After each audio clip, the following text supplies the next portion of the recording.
The Pittsburgh Steelers have selected Troy Fautanu, the offensive tackle out of Washington.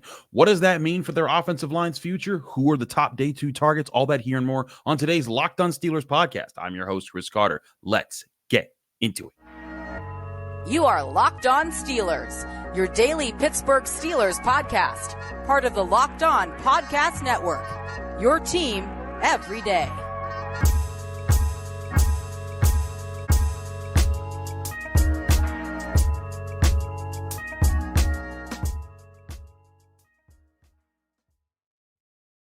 Hello and welcome to the Locked On Steelers podcast. I'm your host, Chris Carter, bringing you your daily dose of all things in the Pittsburgh Steelers. As always, you can find the show in your favorite podcasting apps and on YouTube. Like this video if you enjoy it. Subscribe to this YouTube channel to get all of your daily Monday through Friday episodes, as well as our bonus content. We thank you for making us your first listen every day because we're your team every day. And today's episode is brought to you by LinkedIn. LinkedIn Jobs helps you find qualified candidates you want to talk to faster. Post your job for free at linkedin.com/LockedOnNFL. That's linkedin.com/LockedOnNFL to post your job for free. Terms and conditions apply. Steelers fans, you now know who the 20th overall pick is. That is Troy Fautanu out of Washington, the offensive tackle, who the Steelers selected 20th overall. He was the 6th offensive tackle off the board. Like we said, the Steelers were looking hard at tackle and doing so over the center position. Now, I want to dispel any myths, any things that I've seen out there that people are trying to push because they're trying to force narratives that aren't there. Get it out of your mind that Fautanu is some hidden center that they're going to shift over to that position. That's not what they're doing. Mike Tomlin said it. Omar Khan said it. I'm telling you, from what I've heard also, Fautanu is a tackle. And while Mike Tomlin wouldn't say if he's a left or a right tackle, he just said he's a tackle. He's a right tackle. And I think that he's a good pick. In fact, I believe if I'm looking at my sheet here correctly, he was my 14th best player in this draft class. My 5th best offensive tackle behind Joe Alt, Olu Fashanu, Talise Fuaga, and actually he was my 4th best offensive tackle, as I had him ranked ahead of J.C. Latham. So he's my 4th best offensive tackle. But the reason I liked him a lot, and the reason I ranked him up so high and over guys like Amarius Mims, was his athletic profile and his tape, which showed aggression, which showed run blocking, but also showed athleticism moving all over the field. And as Mike Tomlin talked about it, you look at the tape on his Washington tape and what he did for Washington's offense. He could hit at every level. He could pull, he could hit out, he could block for screens, he could block in space, he could block at the line of scrimmage, he could move people off of the line of scrimmage. He had functional strength, he could get people off the ball. Everything you want in an aggressive run blocker. And as I said, we're going to dispel some myths because I know some people are like, well, Chris, wait a minute, he played left tackle at Washington, so is he going to flip over to right? For those who don't know, Washington's starting quarterback was one Michael Penix, who is left-handed. And when the quarterback's left-handed, the responsibilities of the tackles flip a little bit, meaning that the left tackle in that offense isn't protecting the blind side. They're more of the run blocking run blocking tackle, which is what a right tackle is in most offenses that, have right-handed quarterbacks. So that's exactly what Fautanu can do now for the Steelers, is go be the right tackle of the future, which is who I think he is. And sure, there might be some knee questions. He had some injuries there, here and there, but I'm pretty sure he passed all his medicals, and the Steelers are very excited to have him. Another myth I'll put to bed right now. People saying, well, he's short. He can't play tackle. You can't do that in the NFL. He's going to have a problem with it. His arms aren't going to get to guys. He's not going to be able to counter punch against, bigger pass rushers. Well, yes, Troy Fautanu is shorter than most offensive tackles, and though he's listed at 6'4", he's actually more like 6'3" and a little over 6'3.5". But the key part of height that you want in offensive tackles is you want to see their wingspan. You want to see how long their arms are to be able to reach out and counter what edge rushers are doing, to use those to keep them out of your frame. And Troy Fautanu's wingspan is actually pretty long. In fact, of the top 6 offensive tackles that we've talked about, it was the 3rd longest. The only players who had longer arm spans where Amarius Mims with 36 and 1/8 inches,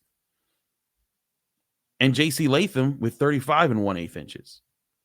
But Troy Fautanu, who's measured out at 34 and a half inches, his arms length, that's longer than Joe Alt, who's 6'8 and a half as far as his total height. But his wingspan, his arm length is 34 and a quarter, not 34 and a half. So Joe Alt, the guy who was the first tackle off the board and everyone's top tackle in his draft class, has shorter arms than Troy Fautanu. Olu Fashanu, who was the second offensive tackle off the board, his arm length is shorter than Troy Fautanu's by a half inch. And Talise Fuaga out of Oregon State, who was the third offensive tackle off the board. No, excuse me. He was the fourth. J.C. Latham was the third. Excuse me. But Fuaga, his arm length is more than an inch shorter. I think it's actually 1 3/8 inches shorter than Fautanu's. So Fautanu's arm length is fine.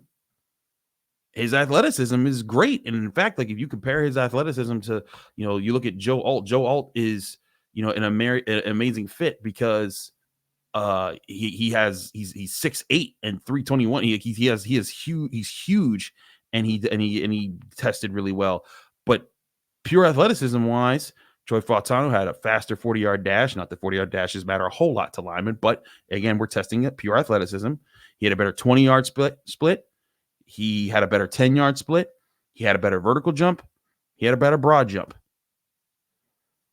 He was more explosive and he was faster. And that's not saying that he's better than Joe Alt, because I think Joe Alt, has potential to be the best offensive tackle of this class completely.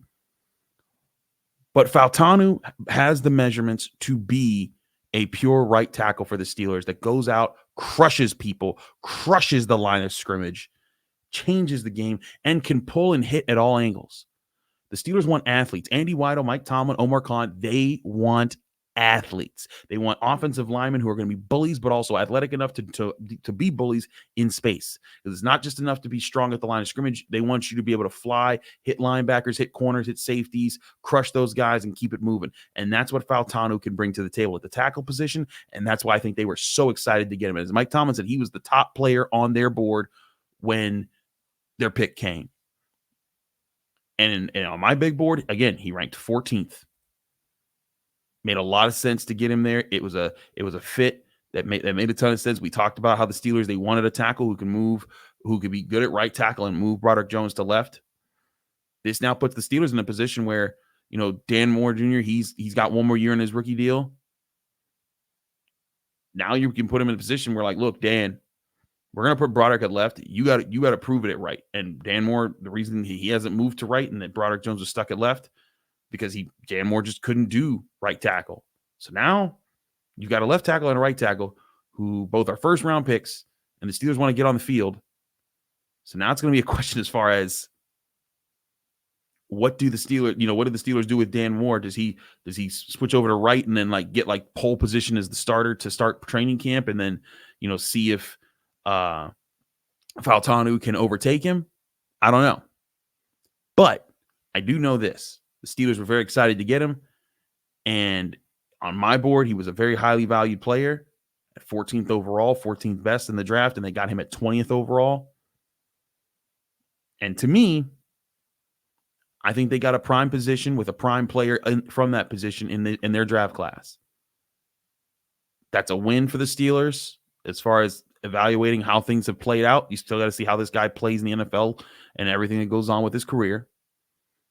But I think Fautanu has every making to be the Steelers' right tackle of the future and to also be one of the anchors moving forward. But why didn't the Steelers take a center? That's a question that I'm sure a lot of you are asking. I want to address that in the next segment here on the Locked On Steelers podcast, as well as get you an early look as far as the top players left on the NFL draft. Then we'll talk about it with my updated big board here on the Locked On Steelers podcast. But first, I want to remind you that this show is brought to you by LinkedIn. LinkedIn Jobs is where you want to go to, especially if you're hiring for a small business. Because when you're hiring for a small business, you want to find quality professionals that are right for the roles. That's why you have to check out LinkedIn Jobs. LinkedIn Jobs has the tools to help find the right professionals for your team faster and for free. LinkedIn isn't just a job board. LinkedIn helps you hire professionals you can't find anywhere else, even those who aren't actively searching for a new job, but might be open to the perfect role. In a given month, over 70% of LinkedIn users don't visit other leading job sites. So if you're not looking on LinkedIn, you're looking in the wrong place. On LinkedIn, 86% of small businesses get a qualified candidate within 24 hours. Hire professionals like a professional on LinkedIn. LinkedIn knows that small businesses are wearing so many hats and might not have the time or resources to hire. Post your job for free at linkedin.com/lockedonnfl. That's linkedin.com/lockedonnfl to post your job for free. Terms and conditions apply. This episode of your favorite Locked On podcast is brought to you by the best meal kit service in the game, Home Chef. No more having to answer the dreaded question, what are we going to do for dinner tonight? Thanks to Home Chef and their chef-designed recipes that are delivered directly to my door, all pre-packaged, pre-portioned. They even peel the garlic cloves for you. And each recipe, one of my favorites, Black and Mahi, comes with a full page of easy-to-read instructions that include customization options and pictures to guide you along the way through the step-by-step process, so you don't have to ask, is that what chard looks like? I cannot recommend Home Chef enough, especially right now, because for a limited time, Home Chef is giving Locked On listeners 18 free meals, free dessert for life, and of course, free shipping on your first box if you head to homechef.com/lockedon today. That's homechef.com/lockedon for 18 free meals and free dessert for life. Yes, you heard that right. Homechef.com/lockedon. Must be an active subscriber to receive free dessert.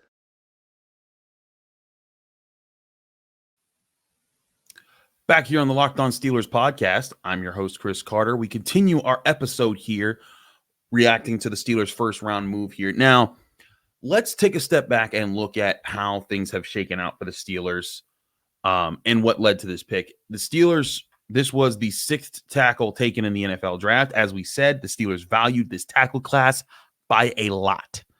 And over so the centers in this class. We tried to tell y'all that was the case. Now, I thought Tala'ise Fuaga would be the one that fell to them at 20. Turned out it was Troy Fautanu. That's so I wasn't on that one, but I was on the position, and I'm telling y'all, again, it's about the value in the NFL. You think about which players are the most important to winning situations. It starts with quarterback. You want the best quarterback in the NFL. That's the position that has the most control. After that, you want the player that has the best chance of stopping the quarterback. Those are often the edge rushers. Then after that, you want to have one of the guys that can stop the that can protect the quarterback from that. That's why offensive tackle's there. And then who's of prime importance to also stopping the quarterback is having the great cornerbacks to take away his passing options, and to beat the best cornerbacks, you need wide receiver. So that's why you often see offensive tackle, edge rusher, corner, wide receiver, and quarterback, all of prime importance in the NFL.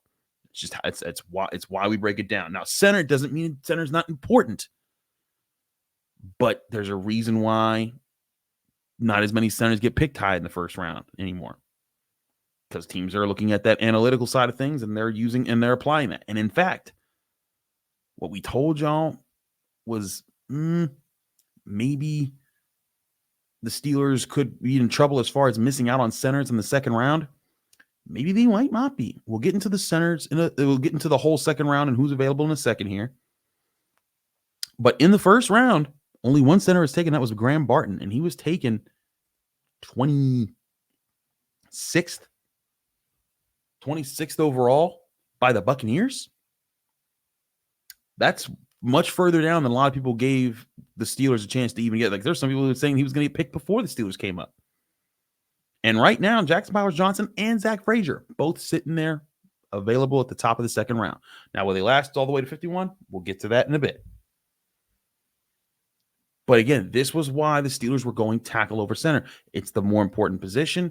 And also, they really see, and I agree with them, that several of these tackles they are the kind of guys who can be premier players at their positions for many years to come. And there's no doubt there are smoke screens put out there, and it's always tough leading into the moment. Which one is the smoke screen? Because what you think could be the smoke screen could be very much the thing that is the real truth. I had someone in our YouTube comment section tell me, "Oh, you think that tackle's so important? That's the smoke screen to get Graham Barton. You're so stupid." Well, looks like you fell for the smoke screen. But I think that there's when you look at these positions and how things play out, again, it just made a lot of sense to get tackle here. And the Steelers are now in a position where two of the top three centers, who some people thought would be going the first round, are both available right now in the second round. And there's so many talented players there, and we'll go over my top players in the third segment for the second round. But the Steelers are now in position because they didn't reach at center where a center went several picks later. That now they have the top one of the top tackles in this class, one of the top players in this class, and they can still get one of these centers maybe later in this second round coming up. It makes sense. They knew what the board was. They knew how things was going to shake out. Now they got to see if they can keep shaking it out and they can get one of these centers in the second round. And if they do that, the offensive line is raring to go. Because again, I've been saying that the whole point of this draft, you want to make sure your line is ready with road graders to take things over. You already got Broderick Jones. I think he fits that piece well. Isaac Seumalo, James Daniels, solid. They got it. But you need another tackle and a center. They've got the tackle, and now there's multiple centers available, and that might be the move. But again, I think Fautanu, he gets all the traits that you want. He's a physical run blocker. He can move out in space. He's athletic. He's also flexible. If you need him to play other spots in a pinch, he can do that. And is that the perfect fit for the Steelers? I'm sure you could find other things that would be great fits, but the Steelers needed a right tackle. Now they can move Broderick Jones back to left where he's supposed to be. You can challenge Fautanu to win the right tackle spot over Dan Moore, who will probably be giving a chance to fight for the right tackle spot, even though he's never been a right tackle. He's not been good at a right tackle. But I think that this puts the Steelers in a good position as far as addressing a key need, a key position with a highly graded player who I think will come work your butt off for you because, again, Fautanu grew up a Steelers fan, loved Troy Polamalu, all that. And he's like, this is a dream come true. And I think for Steelers, it's a dream come true because right now, the Steelers, they got options. And in fact, there's, again, I keep teasing that, I'm going to go over my top players left, but there's quite a few left who I think are very intriguing. And it'll be very interesting to see how things play out moving forward. And we'll get to that next here on the Locked On Steelers podcast. I'm your host, Chris Carter. Stick with us. We still got a lot to discuss. But first, I want to remind you, this show is also brought to you by Monopoly Go. I've been told I'm a competitive person, and while it all stems back from game nights with my family when I was growing up, we used to play all sorts of different games, but the Super Bowl was always Monopoly. And whenever I won Monopoly, I felt like I was carrying a championship belt around my house the entire week. And now I could carry a championship belt around my house all day long because I'm always winning in Monopoly Go, the app that you can download right to your phone. In fact, there's been over 150 million downloads of the game Monopoly Go. It's the new mobile game that's been downloaded so many times and also has a new twist on Monopoly where you can play on hundreds of boards of Monopoly in crazy locations, build up your own city, and bring in big money. You can charge your friends for rented iconic properties like Boardwalk and Park Place. You could also run a heist on your friends' vaults. All of it just so you can rise up the Monopoly leaderboards, get in the game, and join your friends. Download Monopoly Go now free on the App Store or Google Play.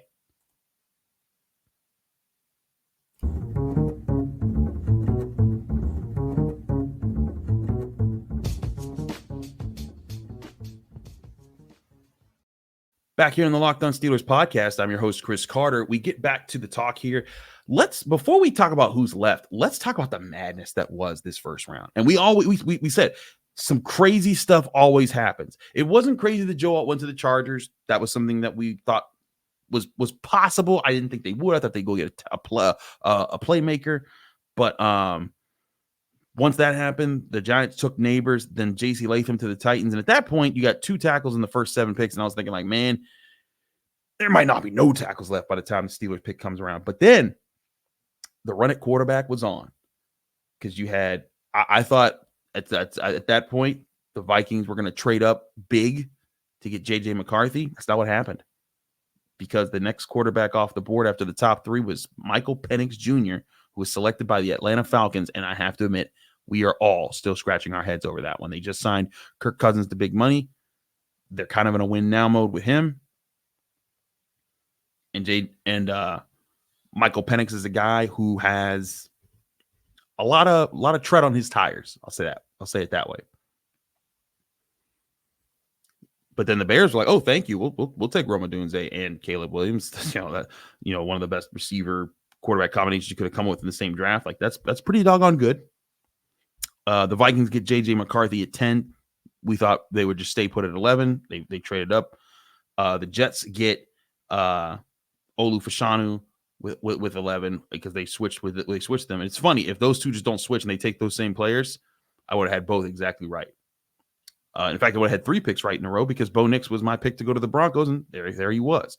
Brock Bowers to the Raiders, Talaise Fuaga to the Saints, Laiatu Latu to the Colts. I had them taking a corner. That kind of surprised me. Seattle takes Byron Murphy the second at 16. Dallas Turner, another edge rusher, goes to the Vikings at 17. Then Amarius Mims to the Bengals at 18, and Jared Verse to the Rams at 19, setting up Troy Fautanu to the Steelers at 20. I think it's interesting to see how things played out, but I also think it's interesting to see how it's going to continue to play out because I think that there's still a lot of options up there on the table for the Steelers. And in fact, we'll go over some of those options right now. Here's a look at my current big board. Just looking at the top 8 players I have available at the start of the second round. I am astonished that Cooper DeJean and Adonai Mitchell are still here. I thought that one of those two or both of those two were going to get picked for their athleticism, for their ability to make big plays. So they're my top 2 guys. Cooper DeJean's my number 1. Adonai Mitchell's number 2. Jerzon Newton, the defensive lineman out of Illinois, still in the mix here. I put him at my 3rd best player there. Jackson Powers Johnson, 4th best at center. 4th best overall. He plays center. Kool-Aid McKinstry, cornerback for the Crimson Tide at Alabama. I think he'd be a fine addition. Ladd McConkey, the receiver out of Georgia, Zach Frazier, the center out of West Virginia, and Troy Franklin, the receiver out of Oregon. All of these people are my top picks in the second round. I'm not saying that any of them are going to be there, or any of them aren't going to be there. But I do look at this board and I see many opportunities at many key positions, and center is still sitting right there and staring you in the face. And the Steelers can't afford to blink. They need to act, and they need to figure out how to. The Steelers need to act. They need to figure out how they're going to figure out the finishing up this offensive line, because center's still a need. I don't care what anybody says. And if you get one of these 2 guys, Jackson Powers Johnson or Zach Frazier, you're cooking with gas. And I think it would make a ton of sense to get there. But again, my rankings here: Cooper DeJean, Adonai Mitchell, Jerzon Newton, Jackson Powers Johnson, Kool-Aid McKinstry, Ladd McConkey, Zach Frazier, and then Troy Franklin. You can also see that on video if you're watching on YouTube. If you want to see that, I'll probably post them at some point on my Twitter account, or X account, at Carter Critiques. But if the Steelers wound up getting Zach Frazier in the second round, I think the Steelers' offensive line will be complete. I think they'd be in a great position. And I think they'd be in a great position to control the run game, protect whoever's going to be their quarterback for the long term, and change the dynamics of what it means to play the Pittsburgh Steelers, especially on the offensive side of the ball. Because they want aggression, and boy, does Fautanu bring aggression. Sometimes even a little bit more so than you need. But to me, again, top 2 players or the top 8 players left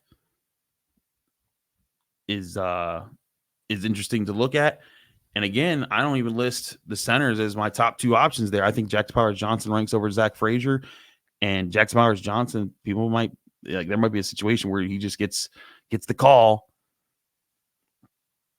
but I think that he's going to get picked earlier than people think, and I think Zach Frazier is a guy who could also get picked at the right spot. So center is thinning out, but not by a whole lot.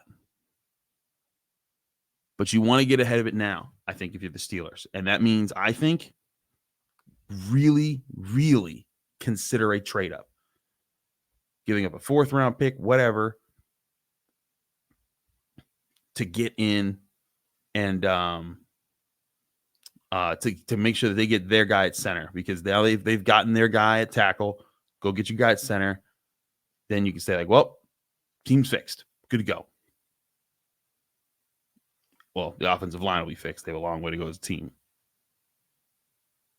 But I look at this and I see an opportunity to have a dominant offensive line within a year. And that could change a lot for what you're trying to do for Najee Harris, Jaylen Warren, and building a more balanced and run supportive offense. But I think there's still a lot of different ways to go. Cooper DeJean's still on the board. If Cooper DeJean keeps falling to the Steelers at 51, that's a whole other ball game there. But that's the fun part of the draft, is there's still a million different directions that can go their way. And the Steelers could trade up, they could trade back, they could stay put. We'll keep you updated here on the Locked On Steelers podcast. Thanks so much for tuning in. And also a big shout out to anyone who tuned into the Pittsburgh Post-Gazette's live stream, because I was on that for the whole first round. It was a lot of fun. Adam Bittner was there. Jason Mack was there. Joe Starkey was there. It was a great time. We had a great time doing it. It was a lot of fun interacting with you all. We had over 3,100 people on the stream. It was amazing. And thanks for that. We'll be on again tomorrow doing that. And, then I'll get you my reactions here on the Locked On Steelers podcast after tomorrow's live stream is done. Or, well, I guess today, because technically it's Friday already as I'm recording this. But thanks again for tuning into the Locked On Steelers podcast. I'm your host, Chris Carter. Follow me on Twitter and Instagram at Carter Critiques. Read my work at the Pittsburgh Post-Gazette, post.gazette.com. Find me here on the Locked On Steelers podcast every day, Monday through Friday, breaking down your Pittsburgh Steelers. Back here tomorrow after we see who are the Steelers' 2nd and 3rd round picks, all here on the Locked On Steelers podcast.